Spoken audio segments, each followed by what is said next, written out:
Salam Bapak Ibu terkasih dalam Tuhan Yesus Kristus. Apa kabar pada hari ini? Luar biasa. Oke, Tuhan telah memelihara kehidupan setiap kita. Bahkan kita bisa melewati tahun 2024 itu semata-mata karena anugerah dari Tuhan. Tentunya ada banyak pergumulan di sepanjang tahun 2024, tapi Tuhan tidak tinggalkan, Tuhan tidak membiarkan. Dan dengan iman yang sama pun, mari kita melangkah di tahun 2024. Kita bukan karena hebat, karena kita kuat, tapi karena kita tahu ada Tuhan yang bersama dengan kita di sepanjang tahun ini. Amin. Amin. Baik, Bapak Ibu terkasih, hari ini tema dalam pemberitaan firman Tuhan yaitu karunia rohani sebagai kekuatan dari murid Kristus. Bapak Ibu terkasih dalam Tuhan Yesus Kristus, beberapa waktu ini cukup viral ya.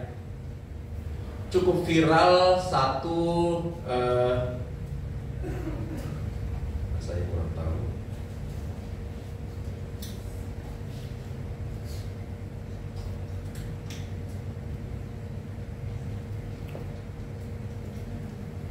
Cukup viral satu permainan. Permainan apa kira-kira Bapak Ibu? Ada yang tahu? Cari koin. Betul. Pak Ketua kita rupanya gaul ya.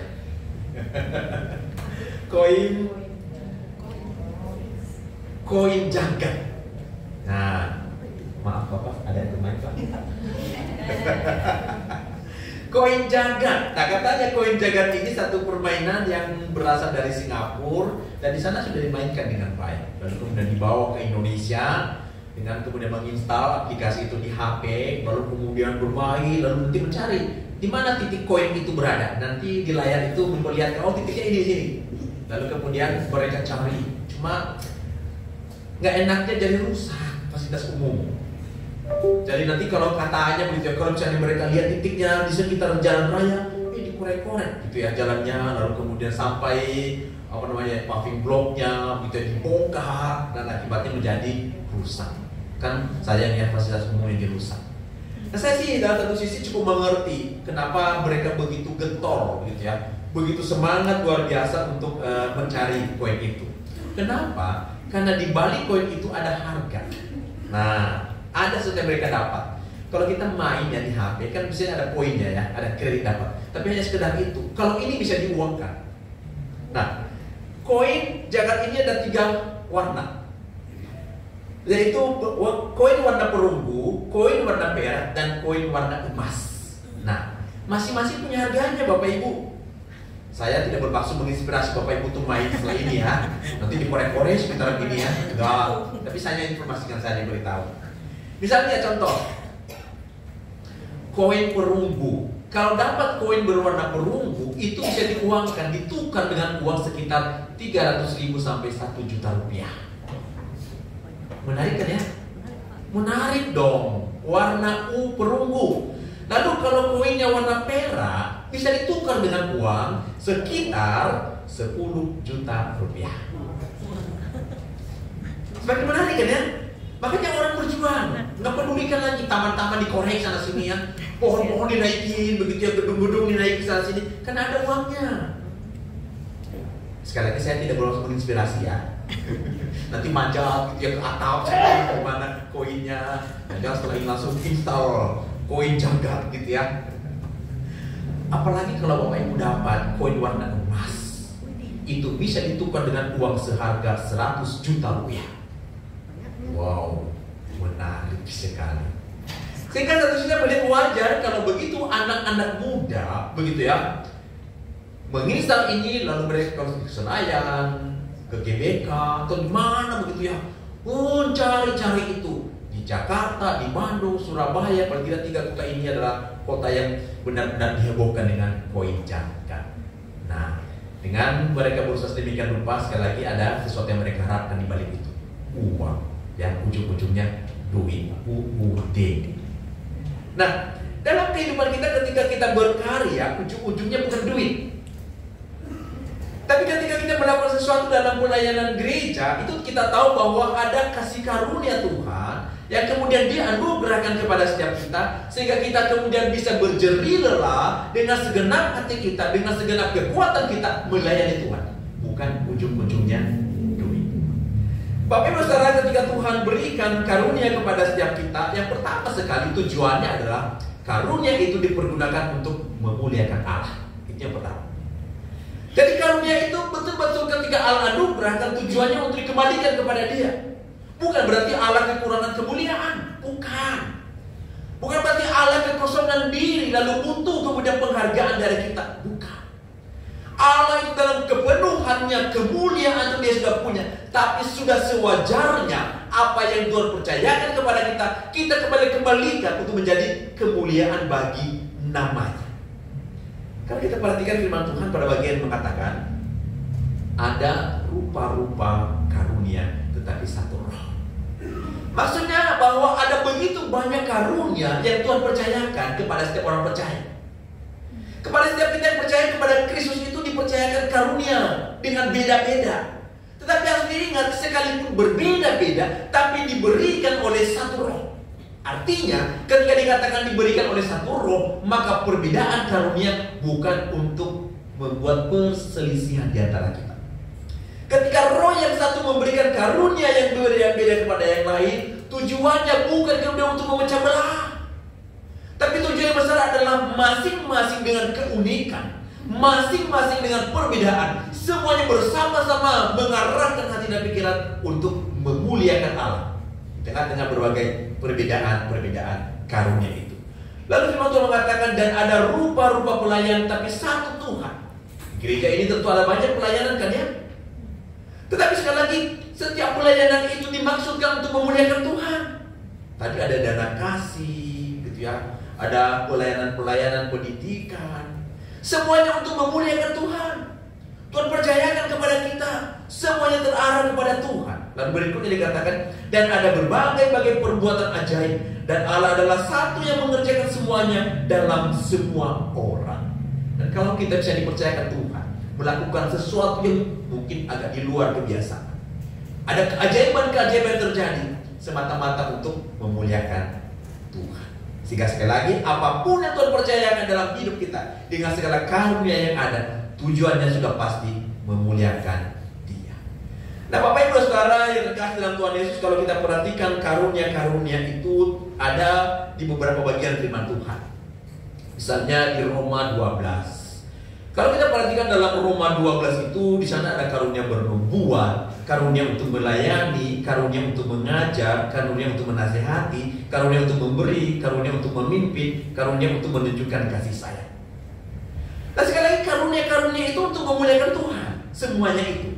Kalau misalnya ada orang yang melayani di gereja ini, ya, ada yang melayani mempersiapkan seluruh alat-alat yang perlu diperlukan. Bahkan di gereja kita itu ada yang sampai jemaat itu rela datang lebih pagi untuk lap-lap kursi, bangku. Menurut saya itu luar biasa. Ditanya kenapa mau? Karena ada hatinya. Dia terdorong mengambil bagian dalam pelayanan. Dia bilang itu yang saya sanggup Pak. Jadi saya lap-lap saja bangku, supaya nanti ketika jemaat datang mereka bisa beribadah dengan baik. Ketika ia melap bangku, apa yang dilihat? Tuhan dimuliakan. Sederhana bukan? Yang hanya mengambil kain, dibasahin sedikit atau saya dikeringkan, lalu dilap debu mana, dilap sedemikian rupa, lalu kemudian dia menyapu. Tujuannya memuliakan Tuhan. Yang menggunakan karunia untuk melayani itu, yang mengembangkan. Nah, kalau misalnya punya karunia untuk mengajar, pergunakan. Karena bagi saya Bapak Ibu, mengajar itu bukan kemudian hanya wilayahnya pendeta. Mengajar itu juga bisa menjadi bagian dari setiap anggota jemaat. Bahkan menurut saya ada orang-orang atau anggota jemaat yang punya kemampuan lebih dibandingkan dengan pendeta dalam mengajar. Nah, kalau Tuhan berikan karunia itu sayang kan ya. Biar kita pergunakan karunia itu untuk memuliakan Tuhan. Jangan dipendam karunia itu, tapi kemudian dikembangkan sedemikian rupa supaya Tuhan dimuliakan melalui karunia-karunia tersebut. Tadi kita sudah membaca dari 1 Korintus 12. Di sana jelas sekali berbicara banyak hal tentang karunia. Misalnya dalam 1 Korintus 12 tentang karunia hikmat, karunia pengetahuan, karunia iman, karunia menyembuhkan, karunia mengerjakan mukjizat, karunia untuk bernubuat. Semuanya Tuhan sediakan karunia-karunia itu, dan Tuhan berikan kepada masing-masing orang sesuai dengan keputusan Allah dan sesuai dengan kebutuhan orang tersebut atau kemampuan orang tersebut. Jadi ketika Tuhan berikan karunia, itu artinya Tuhan tahu orang itu punya kemampuan untuk melakukan. Dan orang itu harus punya tanggung jawab, orang itu harus punya niat untuk kemudian mau memuliakan Tuhan melalui karunia-karunia tersebut. Lalu kemudian kalau kita memperhatikan lagi lebih lanjut, misalnya dalam Efesus 4. Dalam Efesus 4 di sana ada karunia-karunia yang diantaranya adalah karunia rasul. Nah, saya pikir pada zaman sekarang ini sudah tidak ada rasul. Tapi karunia menjadi rasul itu ada, tapi rasulnya tidak ada. Emangnya rasul itu seperti apa sih? Kalau kita lihat rasul-rasul pada zaman dahulu adalah orang-orang yang berada di garis paling depan, bahkan dalam menderita mati bagi Tuhan.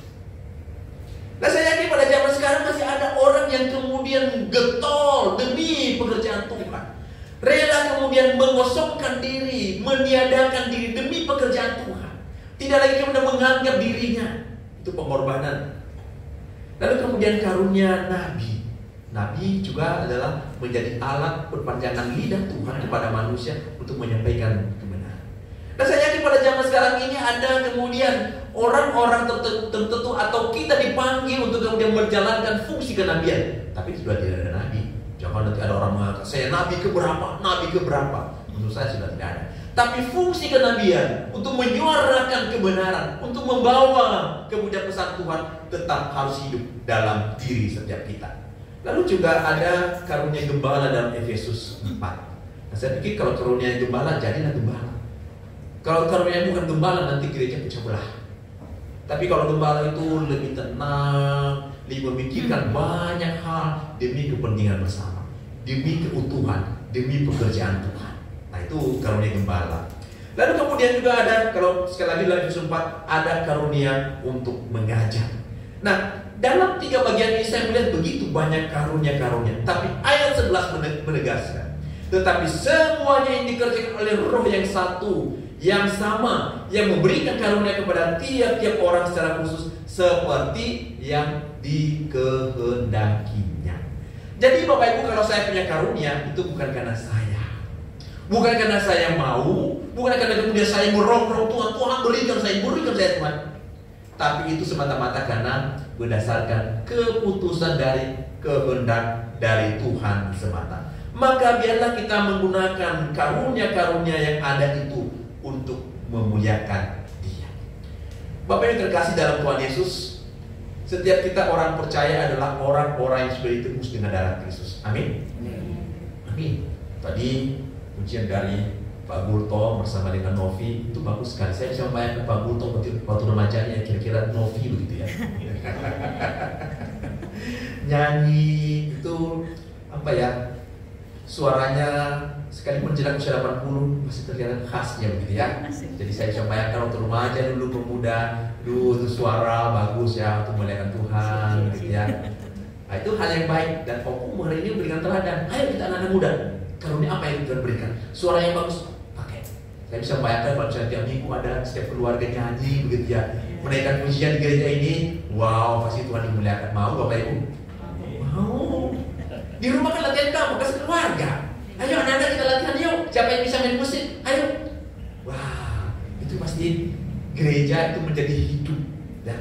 Dan yakinlah disitulah kemuliaan Tuhan dinyatakan. Melalui apa? Melalui setiap kita. Masing-masing kita, masing-masing keluarga dengan segala karunia-karunia itu. Terlebih sekali lagi kita sudah ditebus dengan darah Kristus. Ketika ditebus dengan darah Kristus, firman Tuhan mengatakan bukan dengan emas, bukan dengan perak, tapi sangat mahal. Makanya dalam 1 Korintus 6 ayat 20 mengatakan begini, sebab kamu telah dibeli dan harganya telah lunas dibayar. Karena itu muliakanlah Allah dengan tubuhmu. Apa itu tubuh? Apakah ini daging? Berbicara tentang tubuh, segenap hati kita, segenap pikiran kita, segenap perasaan kita, segenap apa yang ada dalam diri kita, semuanya dibawa untuk memuliakan Tuhan. Suara yang Tuhan berikan dibawa untuk memuliakan Tuhan. Kemampuan kita berpikir dibawa untuk memuliakan Tuhan. Kemampuan kita berbicara dibawa untuk kemuliaan Tuhan. Kemampuan kita untuk bermain musik dibawa untuk kemuliaan Tuhan. Sehingga tidak ada bagian dalam hidup kita yang bukan untuk kemuliaan Tuhan. Jadi apapun yang Tuhan percayakan, biarlah itu semua untuk menjadi kemuliaan nama Tuhan. Ketika Tuhan kasih kita mata dipakai untuk apa? Memuliakan Tuhan. Nah makanya saya coba bayangkan kalau kita pakai mata kita bukan untuk memuliakan Tuhan, lalu Roh Kudus ada di situ ketika kita mata kita dipakai untuk yang lain, kira-kira sedih nggak tuh Roh Kudus? Roh Kudus itu punya perasaan Bapak Ibu, bukan robot. Ia sedih melihat anak-anaknya telah ditebus dengan darah, lalu kita menggunakan matanya untuk sesuatu yang tidak memuliakan. Ketika kita menggunakan mulut kita, bibir kita, perkataan kita bukan untuk memuliakan Tuhan, maka pastilah Roh Allah itu menjadi sedih. Sehingga saya mendorong kita, seluruh apa yang ada dalam diri kita, biarlah kiranya semua tertuju untuk memuliakan Tuhan. Dan tidak ada satu aspek manapun yang boleh dipergunakan di luar daripada memuliakan Tuhan. Harus semuanya tertuju kepada Tuhan. 1 Petrus 4 mengingatkan kepada kita supaya kita menjadi pengurus yang baik. Saya baca firman Tuhan katakan, layanilah seorang akan yang lain sesuai dengan karunia yang telah diperoleh tiap-tiap orang sebagai pengurus yang baik dari kasih karunia Allah. Apa yang menjadi penekanan pada bagian ini? Pada bagian ini dikatakan bahwa layanilah seorang akan yang lain. Artinya kita harus aktif. Makanya bagi saya pribadi jangan sampai ada jemaat yang pasif, hanya datang, duduk, diam, duit, dah. Jangan. Karena ketika kita sudah ditebus dengan darah yang mahal, maka kita dipanggil bersama-sama sebagai bagian anggota tubuh Kristus memuliakan Tuhan dengan segenap hidup kita. Artinya apa yang Tuhan percayakan, pergunakanlah itu untuk memuliakan Dia. Makanya tidak boleh hanya sekedar datang, duduk, diam, lalu terakhir tidak boleh. Saya bisa membayangkan kalau misalnya setiap anggota jemaat mengambil bagian dalam pelayanan, maka gereja tidak pernah kekurangan pelayan. Amin. Mengambil bagian menjadi penyambut, mengambil bagian menjadi pemusik, mengambil bagian menjadi pro kantor, dan bagian-bagian yang lain yang persiapkan ibadah. Menurut saya gereja itu yang kemudian disuka oleh Tuhan bukan masalah besar dan tingginya dan mewahnya gedung, tapi ketika setiap orang-orang dalam gereja itu bersatu hati memuliakan Tuhan dengan segala karunia-Nya masing-masing. Itu yang Tuhan suka. Kalau soal gedung itu hanya alat, hanya sarana, dan yang jauh lebih penting di sini dengan segala karunia yang melekat, ketika kita pakai itu semua untuk mengarahkan kepada Tuhan, itu yang jauh nilainya lebih tinggi dibandingkan dengan apa yang diberikan oleh dunia ini. Sekali lagi pada bagian mengatakan bahwa telah diperoleh tiap-tiap orang sebagai pengurus yang baik dari kasih karunia. Tidak menjadi pengurus yang baik supaya Allah dimuliakan. Ini penting. Supaya Allah dimuliakan dalam segala sesuatu, karena Yesus Kristus ialah yang mempunyai kemuliaan dan kuasa sampai selama-lamanya. Amin.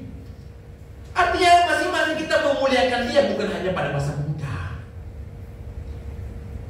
Oh, saya sekarang sudah usia 80, ya sudahlah, masaku sudah berlalu. Itu sekarang masanya anak-anak muda. Masa kami berhenti dengan usia 80, masa kami berhenti dengan usia 90, sudah selesailah. Menurut saya tidak. Mungkin untuk struktural, untuk jabatan-jabatan tertentu mungkin, karena ada keterbatasan, mungkin tidak lagi menjabat. Tapi bukan berarti lalu kemudian kita tidak bisa memuliakan Tuhan. Usia 80, 90 dengan segala pengalaman-pengalaman hidup bersama dengan Tuhan, boleh menjadi penasihat-penasihat pada kami yang muda-muda. Bisa menjadi tim doa untuk mendoakan pekerjaan Tuhan. Boleh kemudian yang bisa memberikan arahan-arahan untuk kemudian menyatukan kehidupan bergereja. Sehingga sekali lagi tujuannya satu, memuliakan Tuhan. Di sepanjang hidup kita, bahkan firman Tuhan mengatakan bahwa kemudian kita memuliakan Dia sampai selama-lamanya. Setelah kita meninggal dunia, berhenti gak kita memuliakan Tuhan? Saya meninggal tutup mata, berhenti gak saya memuliakan Tuhan? Tidak, Bapak Ibu. Bahkan setelah kita meninggal dunia pun, memasuki fase kehidupan yang baru, bahkan sampai nanti memasuki Yerusalem baru, firman Tuhan mencatat bahwa siang malam setiap orang-orang kudus memuji memuliakan Tuhan. Jadi sampai selama-lamanya, baik kita hidup maupun kita mati, semuanya untuk memuliakan Allah. Jadi jangan nanti sampai ditanya udah kita meninggal, kenapa gak memuliakan aku waktu kamu masih muda? Kok sekarang baru? Itu juga kena dipaksa ya. Ya sekali lagi kita memuliakan dia segala waktu. Terlebih-lebih kita masih hidup dalam dunia ini. Bahkan ketika Tuhan panggil pulang, semuanya tetap untuk menjadi kemuliaan nama Tuhan. Kalau kita perhatikan ada satu ilustrasi atau perumpamaan dalam Matius 25 ayat 14 sampai 20 tentang Tuhan yang bepergian. Lalu kemudian Tuhan itu memanggil hamba-hambanya, ada 3 orang. Hamba yang pertama diberikan 5 talenta. Lalu kemudian hamba yang kedua diberikan 2 talenta. Lalu kemudian hamba yang ketiga diberikan 1 talenta. Beda-beda kan ya? Tapi kalau kita perhatikan dalam Matius 25 di sana dikatakan ketika Tuhan itu memutuskan memberikan itu, firman Tuhan mengatakan masing-masing diberikan menurut kesanggupan. Jadi Tuhan yang tahu ketika diberikan 5, dia punya kemampuan untuk mengembangkan, mengelola yang 5. Ketika Tuhan itu memberikan 2, Tuhan tahu ini kemampuannya 2. Ketika Tuhan itu memberikan 1, dia tahu bahwa orang ini punya kemampuan 1 untuk mengembangkan. Artinya adil. Jadi keadilan itu bukan berarti kalau dikasih 5 semuanya 5. Adil itu berdasarkan kemampuan masing-masing. Sama kalau kita ngasih jajan kepada anak. Kalau jajan anak TK dikasih berapa? 1.000, 2.000. Kalau anak kita anak SMA berapa? Katakan 10.000, 50.000. Kalau anak kuliah kasih berapa? Katakan 100.000. Itu namanya adil sesuai dengan kebutuhan. Bukan berarti kalau misalnya abangnya sudah kuliah dikasih uang 50.000, maka adiknya SMP, adiknya SMA, anak TK semuanya 50.000. Oh, itu adil. Bukan. Keadilan itu berdasarkan kebutuhan, berdasarkan kondisi. Itu dikatakan pada bagian ini Allah dengan adil yang memberikan kepada orang-orang ini sesuai dengan kesanggupan masing-masing untuk mengelolanya. Nah, perhatikan ketika Tuhan itu pulang, yang 5 yang dipercayakan 5 talenta itu yang mengembalikan 5 bersama dengan 5 talenta lain. Artinya dia sudah bertanggung jawab untuk mengembangkan. Ketika yang 2 talenta juga kemudian menyerahkan dan ternyata dia bisa mengelola dengan baik. Apa yang dikatakan oleh Tuhan kepada hamba tersebut? Ini. Dia tidak tanya berapa jumlahnya. Enggak. Tapi satu pada bagian ini bagi saya sesuatu yang penting, yang mengatakan baik sekali perbuatanmu itu, hai hambaku yang baik dan setia. Bukan masalah yang mengembangkan 5, bukan masalah kemudian yang mengembangkan lalu hasilnya banyak. Bukan berarti oh ini 5, oh ini lebih baik, oh hanya 2, oh itu kurang baik. Sekalipun kemudian jumlahnya beda, ada yang 1.5, ada 1.2, tapi ketika mereka bertanggung jawab, maka dinilai oleh Tuannya, baik sekali perbuatanmu itu, hai hambaku yang baik dan setia. Jadi kesetiaan dihitung daripada ketika kita mau mengembangkan apa yang Tuhan percayakan. Tetapi kemudian ada hamba yang satu yang dipercayakan 1, lalu kemudian dia menggali. Tujuannya baik sih, supaya jangan hilang. Baik kan ya? Supaya nanti dikembalikan. Saya udah bertanggung jawab, sudah jaga. Tapi yang Tuhan mau bukan menjaganya, tapi mempergunakan itu yang Tuhan mau. Sehingga kemudian Tuhan yang mengatakan kepada dia, hai kamu hamba yang jahat dan malas. Loh kok jahat? Kan dia nggak mencuri, dia nggak menghilangkan. Dikatakan jahat dan malas ketika ia kemudian tidak mempergunakan dengan sebaik-baiknya 1 talenta itu untuk kemudian dikembangkan. Bagi saya juga sama. Ketika kita kemudian dipercayakan Tuhan dengan segala karunia-karunia, kembangkan karunia itu. Tidak boleh berdiam diri, tidak boleh mengatakan oh dia aja, saya mah nggak bisa. Wah, saya mah orang biasa lah. Saya mah, kalau berdiri aja saya gugup, apalagi ngomong di depan, saya nggak tahu ngomong apa. Ya memang mungkin itu bukan karunianya untuk berbicara di depan, tapi bukan punya karunia yang lain.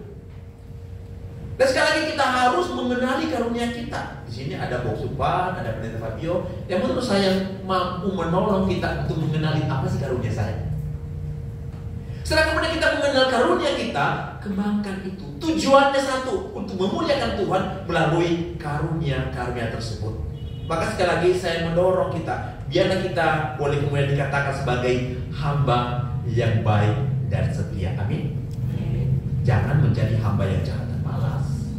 tapi menjadi hamba yang baik dan setia. Sehingga ketika Tuhan menilai kita sebagai hamba yang baik dan setia, kita memuliakan Dia. Sekarang Bapak Ibu, apa karunia yang Bapak Ibu miliki? Kalau ragu-ragu, sekali lagi boleh ngobrol dengan pendeta di tempat ini supaya tahu persis. Dan kalau sudah tahu karunia, mintalah pelayanan di bidang itu. Dan juga pemimpin gereja harus mendorong supaya dia bisa melayani sesuai dengan karunia masing-masing. Kalau itu bukan karunia, jangan dipaksakan. Mungkin bisa dilakukan, tapi apa adanya atau asal ada. Tapi kalau itu karunia, yang pasti lebih maksimal hasilnya, karena memang sesuai dengan karunia yang Tuhan berikan. Sekali lagi saya katakan, muliakanlah Tuhan melalui karunia-karunia yang ada. Yang kedua, ketika Tuhan percayakan kepada kita karunia, tujuannya adalah untuk memberkati orang lain. Saya diberikan karunia untuk mengajar, bukan untuk kepentingan saya, tapi untuk kepentingan orang lain yang saya ajar, sehingga mereka semakin mengerti apa yang saya ajar. Ngomong-ngomong Bapak Ibu, nanti bilang sama saya, jangan sampai saya khotbah hari ini membuat Bapak Ibu menjadi pusing. Kalau itu terjadi, berarti saya tidak punya karunia untuk mengajar dan berkhotbah. Tapi kalau hal yang sulit, hal yang berat, saya bisa sederhanakan dengan baik, dan Bapak Ibu mengerti, berarti saya punya karunia. Soalnya ada beberapa teman, dokter, udah senior, ngajar pasti kamu ngajar. Saya nggak ngerti. Kalau kamu nggak ngajar, kayaknya saya lebih mengerti. Nah, artinya memang dia tidak punya karunia, karena tidak semua para dokter itu punya karunia untuk mengajar. Mungkin jadi meneliti jago, tapi disuruh kemudian presentasi belum tentu bisa. Karena memang bukan karunianya di sana. Maka sekali saya katakan, karunia itu tujuannya untuk memberkati orang lain. Bagi saya pribadi, karunia rohani tidak pernah untuk kepentingan diri sendiri. Karunia apa yang terpercayakan kepada masing-masing kita bukan untuk kepentingan diri kita. Kemampuan untuk menaikkan pujian bukan untuk kepentingan diri mereka. Kemampuan untuk memainkan ala-ala musik bukan untuk kepentingan diri mereka. Kemampuan untuk memimpin jemaat bukan untuk kepentingan diri. Bukan. Kita hanya alat untuk kemudian mengembangkan karunia itu supaya orang lain diberkati. Bukan untuk kepentingan saya. Saya semakin bisa ini, itu artinya saya sudah bertanggung jawab mengembangkannya. Bukan untuk kepentingan saya, tapi kepentingan orang-orang lain, secara khusus anggota jemaat. Namun memang harus diakui Bapak Ibu, kita ini manusia berdosa ya. Ada dalam dunia. Sehingga kadang terselit menyimpang dari yang seharusnya. Sehingga kadang kita menemukan melalui karunia-karunia ini mereka berpikir untuk kemudian mendapatkan pujian. Oh, alangkah kemudian ia begitu patah hati, patah arang dan putus asa ketika kemudian orang lain tidak mengapresiasi, tidak memuji apa yang dia lakukan. Ada kemudian yang mengatakan, ya sudahlah kalau begitu saya tidak mau melayani. Buktinya, gak ada satupun yang mengatakan bagus, gak ada satupun yang senyum sama saya, tidak ada mengatakan keren, gak ada. Berarti tidak bagus. Ya sudah, saya gak mau lagi melayani. Tapi ketika dia lebih bagus ya, hatinya langsung berkobar-kobar. Artinya karunia kita dikembangkan berdasarkan pujian. Jadi saya mau katakan adalah dipuji atau tidak dipuji, melayani terus. Karena yang kita harapkan bukanlah pujian, tapi yang kita pikirkan melalui apa karunia itu saya berkat orang lain. Sekali lagi itu yang tertanam dalam diri kita. Bahkan yang mengkhawatirkan seringkali ada orang-orang tertentu atau oknum tertentu karunia rohani dimanfaatkan untuk keuntungan finansial. Ini UD. Apa UD Bapak Ibu? Wah betul, ujung-ujungnya duit. Jadi dia mau melayani kalau duitnya jelas. Wani Piro wani. Jadi dia melayani sekali lagi karena ujung-ujungnya duit. Nah saya berharap itu dijauhkan dari kita.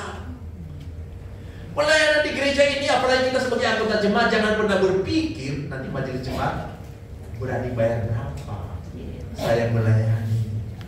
Oh Bapak Ibu, bukan engkau dan saya sudah dibayar dengan darah Kristus. Dan harga yang dibayar oleh Kristus itu jauh lebih besar daripada emas, daripada perak. Harganya lebih. Masa kita mau menghinakan darah Kristus demi receh-receh rupiah? Jangan. Pelayanan bukan keuntungan finansial. Misalnya ada yang mengatakan, latih dong anak-anak remaja, pemuda di gereja, anak sekolah minggu bermain musik. Boleh sih, tapi kalau saya ini sibuk lah. Ketahu aja saya ini kan kalau saya bekerja di luar dibayar sekian, bisa nggak dikasih gantinya. Kalau sudah ada yang begitu, saya berharap jangan dilanjutkan. Nanti ketika kondisi finansial keuangan gereja menipis, lalu kemudian kita tidak bisa bayar, dia mengatakan, di gereja lain saya dibayar lebih tinggi. Saya berharap jangan berpikir uang. Jangan berpikir uang. Ketika kita melayani Tuhan, kita layani siapa? Tuhan sang sumber dari segala berkat. Kalau kita melayani Dia, maka Dia tidak pernah tutup mata untuk mencukupkan kebutuhan kita. Ketika kita melayani Dia, Dia tidak pernah tutup mata untuk melihat apa yang menjadi kesulitan kita. Ya Allah, sumber dari segala berkat yang penuh dengan rahmat itu sanggup mencukupkan kebutuhan kita. Apa yang kita makan, apa yang kita minum, apa kebutuhan-kebutuhan, Allah sanggup mencukupkan kalau kita mau menjadi hamba yang baik dan setia. Amin. Sekali lagi, pelayanan jangan pernah berpikir masalah duit. Jangan berpikir masalah uang. Berikan yang terbaik. Bukankah kita sekali lagi sudah dibayar lebih dahulu oleh darah Kristus? Masa kemudian kita menuntut untuk kemudian melayani? Maka saya mendorong. Dalam kalangan para pendeta juga kadang saya sedih. Istri saya yang lalu kan di masa-masa Natal itu banyak terima pelayanan. Karena saya kan hamba Tuhan juga sama-sama lulusan dari sana malam. Dia serpus pelayanan di anak sekolah minggu, banyak pelayanan undangan. Lalu suatu kali saya cerita, Pi, masa gereja itu nanya berapa rate ibu untuk pimpin kebaktian Natal sekolah minggu? Tarifnya berapa? Ketika saya mendengar saya sedih. Yang saya sedih itu adalah berarti kan sekarang di Kota Jemaat sudah tertanam bahwa seseorang itu dalam pelayanan mesti dihargai dengan uang. Saya sedih. Dan yang menanyakan siapa? Guru-guru sekolah minggu. Mereka orang yang melayani Tuhan, memberitakan firman Tuhan kepada anak, berdiri depan anak, mengajarkan tentang kebenaran, tapi masih tertanam pemikiran itu kepada mereka. Sedih mendengar kata itu. Masakan gitu ya, dalam pelayanan masih berpikir soal uang. Bagi saya pribadi, Bapak Ibu, dalam pelayanan bukan masalah uang. Kalau saja Tuhan percayakan, Tuhan panggil untuk melayani, itu kehormatan. Bukan masalah uangnya. Bahkan sebagai saya pribadi, saya bilang kepada istri, ketika kita melayani, kita siap ketika Tuhan percayakan pergi dan bisa membiayai sini. Jangan pernah berpikir soal viatiku, soal amplop, jauh dari pikiran. Kita bukan hamba uang. Tuhan sudah percayakan karunia-karunia dalam pelayanan, kembangkan karunia itu. Tuhan sekali lagi tidak pernah tutup mata. Dia tahu kebutuhan kita. Dia sanggup mencukupkan. Yang penting jadi apa? Hamba yang baik dan setia. Jangan sekali lagi berpikir soal uang. Apalagi sekarang ini kan saya mendengar gitu ya, untuk pendeta, apalagi kalau keluar kota. Dulu kami pernah mengundang ketika kami masih di daerah Sumatera pelayanan. Itu langsung nanya, nanti saya naik pesawat apa? Kelas apa? Ketika diundang, lalu saya nginap di hotel apa? Wah, saya lakukan ini udah gak benar ini ya. Lalu belum lagi ada ngomong itu perlu diingat ya. Sekarang saya bukan lagi S1 ya, saya udah S3 ya. Artinya orang tersebut dia hitung pendidikannya apa, jabatannya apa, lalu setenar apa dia, lalu itu menentukan viatikumnya berapa. Naik Garuda kelas berapa? 1. Lalu kemudian hotelnya, lalu antar jemput hotel ke gereja. Saya bilang ini sudah tak benar. Saya berharap kita jangan ya. Kalau zaman sekarang bilang jangan ya deh ya. Tanamkan dalam hati kita bahwa Tuhan sudah berikan kepada kita karunia, dan itu harus dipergunakan semaksimal mungkin, dikembangkan sedemikian rupa untuk kemudian memberkati orang lain. Ketika kita memberkati atau melayani orang lain, Bapak Ibu, lakukanlah dengan tulus. Jangan ada embel-embel yang lain. Sekali lagi, tulus saja. Tuhan itu melihat hati kita. Orang lain hanya melihat permukaan, tapi Tuhan melihat hati kita yang paling dalam. Dan jagalah ketulusan dalam pelayanan. Saya kutip dalam 1 Korintus 13. Ini kan berbicara tentang kasih. Dia mengatakan begini, sekalipun aku mempunyai karunia untuk bernubuat dan aku mengetahui segala rahasia dan memiliki seluruh pengetahuan, dan sekalipun aku memiliki iman yang sempurna untuk memindahkan gunung, tetapi jika aku tidak mempunyai kasih, aku sama sekali tidak berguna. Oh, Bapak Ibu sekali, pada bagian ini segala karunia yang ada, kita merasakan mampu segala sesuatu. Tapi kalau kita tidak tulus dalam tugas pelayanan, firman Tuhan mengatakan tidak berguna. Kalau misalnya kita bisa kemudian melayani dengan orang pandang hebat luar biasa, tapi dalamnya tidak ada kasih, Tuhan katakan tidak berguna. Tidak berguna. Karena sekali lagi yang menilai pada akhirnya adalah Allah itu sendiri, sang pemberi karunia itu. Manusia dalam tanda kutip bisa ditipu, bisa dimanipulasi. Tapi Allah itu menyelidiki jauh ke dalam hati kita. Tidak ada sembunyi di hadapan Tuhan ketika kita melayani. Dan kerjakanlah sekali lagi dengan penuh ketulusan. Ditandai dengan apa? Kasih. Kasih yang meluap dalam diri kita. Kasih yang betul-betul murni, motivasi yang murni. Saya melayani Tuhan sesuai dengan karunia yang Tuhan percayakan kepada saya. Saya dorong sekali lagi, ya Bapak Ibu, miliki kemurnian ini dalam pelayanan. Lalu kemudian saya mengutip ayat 7. Di sana dikatakan, tetapi kepada tiap-tiap orang dikaruniakan penyataan roh untuk kepentingan bersama. Jadi kalau ada karunia itu jelas sekali kepentingan bersama. Bukan kepentingan si aku ini, tapi kepentingan bersama, supaya anggota tubuh Kristus terbangun dengan baik, terpelihara dengan baik ketika Tuhan percayakan karunia yang berbeda-beda. Contohlah di kemajelisan, ada yang diberikan karunia menjadi pemimpin, jadi ketua majelis. Tujuannya apa? Untuk kemudian kepentingan bersama di tengah-tengah gereja. Ada orang yang diberikan status sebagai bendahara. Tujuannya apa? Untuk mengatur keuangan di gereja ini, supaya ada kepentingan bersama terjaga dengan baik. Di bidang yang ngurusin ibadah, tujuannya apa? Supaya kepentingan bersama dalam beribadah itu kemudian terjaga dengan baik. Tujuannya itu semua untuk kepentingan bersama dalam tugas pelayanan. Makanya dalam Efesus 4 yang akan dikatakan bahwa ketika kita diberikan karunia-karunia itu, tujuannya membangun tubuh Kristus. Membangun tubuh Kristus. Karena di antara anggota tubuh Kristus itu tidak ada yang sempurna. Masing-masing kita ada yang sempurna, Bapak Ibu, sehingga tidak butuh orang lain.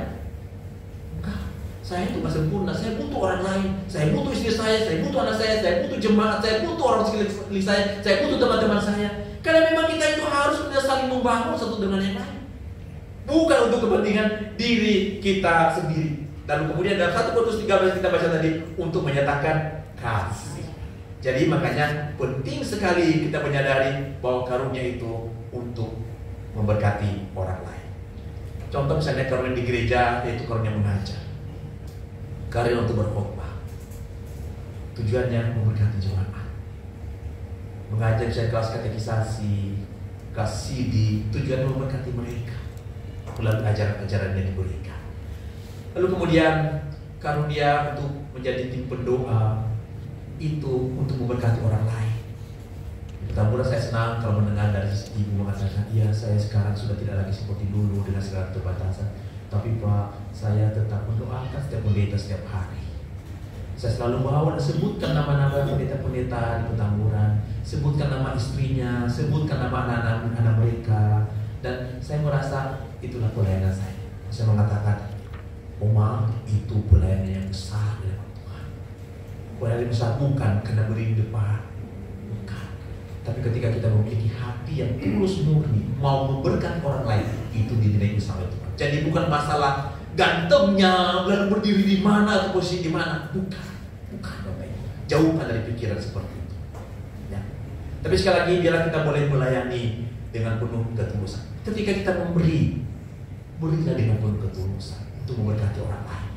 Saya tahu di beberapa gereja, bahkan juga di Petamburan, ada orang-orang yang sedang memberkati orang lain. Mereka bukan orang-orang yang mampu, bukan orang-orang, tapi senang sekali memberkati dari apa yang mereka berikan, dari yang mereka punya kegiatan. Sekalipun mungkin bagi orang atau nilainya nggak seberapa, tapi pemberian mereka yang berasal dari hati mereka sesuatu yang sangat berharga dan Tuhan nilai itu. Ya, memberilah. Apalagi kalau misalnya ada acara-acara kepanitiaan, ada orang-orang yang mudah tergerak, digerakkan oleh Tuhan untuk kemudian mendukung pelayanan. Lalu misalnya untuk perkunjungan. Nah, perkunjungan Bapak Ibu saya mendorong, kalau Tuhan sudah berikan karunia untuk melawat, datanglah. Tapi kalau perkunjungan harus punya jaga etika perkunjungan. Nanti jangan cerita apa-apa heboh di sana. Jadi kita membuat dunia sendiri.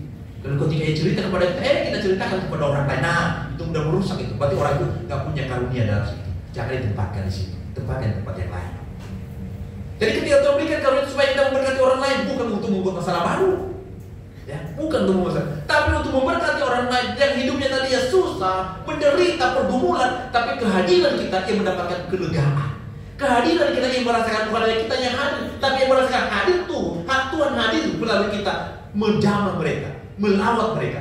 Jadi jangan berpikir mesti Tuhan datang dan suruh turun, Tuhan datang melawat. Tuhan melawat melalui apa? Melalui kita, melalui perhatian kita, melalui sapaan kita. Tuhan sudah melawat. Maka sekali lagi harus tempatkan orang tepat. Menjadi penyambut jemaat bagi saya itu sangat penting, sangat penting. Bahkan ada satu statement mengatakan bahwa suasana gereja atau perkembangan gereja ditentukan atau dimulai dari tempat parkir. Ketika orang datang, lalu dia parkir motor, untuk parkir mobil, itu sangat menentukan suasana hati ketika masuk ke gereja. Kalau dari luar saja udah kesel-kesel gitu ya, bagaimana bisa beribadah? Jadi jangan dianggap ente mengatur misalnya parkir gereja. Ya, oh menurut gereja kami kecil kok. Enggak ada bagi saya gereja yang terlalu kecil dan terlalu besar. Yang penting ketika kita bersama-sama mengambil bagian dalam pekerjaan Tuhan, kita tata dengan baik. Supaya semuanya diberkati oleh pelayanan ini, sehingga semuanya boleh merasakan Tuhan hadir dalam ibadah-ibadah dan pelayanan setiap kita. Sekali saya mendorong, biarlah kita boleh melayani. Pertama, untuk memuliakan Allah, dan yang kedua, untuk memberkati orang lain. Jangan terselip pesan-pesan yang lain. Jangan terselip sesuatu yang tidak baik. Sekali lagi saya mengutip gaya anak zaman sekarang. Maaf ya, mau bapak yang mengatakan jangan ya Dea.